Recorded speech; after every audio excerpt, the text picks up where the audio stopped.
এমন কোনো নিয়ামত নাই যেটার জন্য আল্লাহ আমাদেরকে জিজ্ঞাসা করবেন না, সব বিষয়ে জিজ্ঞাসা করবেন। বান্দা তুমি দুনিয়াতে কখন কি জন্য এসেছো, কে পাঠাইলো, কি ছিল এবং কি জন্য এসেছো এবং কোথায় যাইবা, এই বিষয়ে জিজ্ঞাসা করা হবে।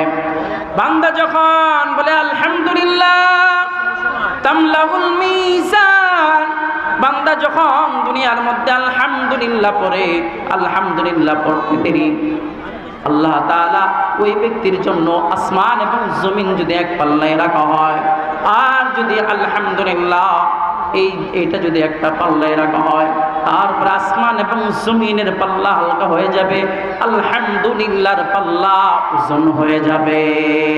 সুবহানাল্লাহ। ger tawakkul mi kuni har subuh sham, ger tawakkul mi kuni har subuh sham, mi rasanat reste tu azlam qam jazba hoche ze mukhaz in soja fazle o amaste dar jumla jaha.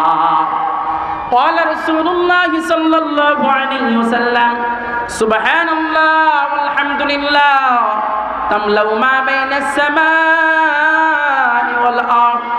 যখন কোন বান্দা সুবহানাল্লাহ এবং আলহামদুলিল্লাহ পড়বে, আসমান এবং জমিনের মাঝখানে যে ফাঁকা জায়গা আছে, আল্লাহ বলেন বান্দারে আসমান এবং জমিনের যে ফাঁকা জায়গা আছে, এই ফাঁকা জায়গাটা আল্লাহ তাআলা নেক দিয়ে পরিপূর্ণ করে দেন। সুবহানাল্লাহ।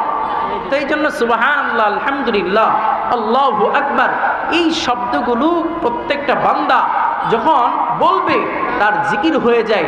যখন ইদা যাকারানি ওয়া আনা মাউ, হাদিসে কুদসিতে আসছে, আল্লাহর নবী বলেন, হাদিসে কুদসিতে আল্লাহ তাআলা বান্দাকে জানায় দেন, ইদা যাকারানি ওয়া আনা মাহু, বান্দা যখন আমাকে স্মরণ করে আমি আল্লাহ তার সাথে থাকি।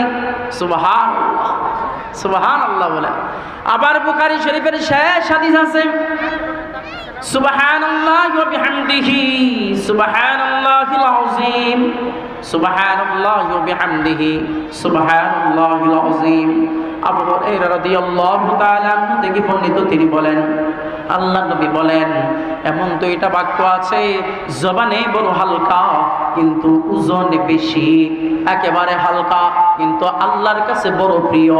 সেই দুইটা বাক্য হলো সুবহানাল্লাহি ওয়া বিহামদিহি সুবহানাল্লাহিল আযীম। বান্দা যখন সুবহানাল্লাহ বলে, আল্লাহ বলেন বান্দা তুমি আমার পবিত্রতা ঘোষণা করো বা না করো, আমি কিন্তু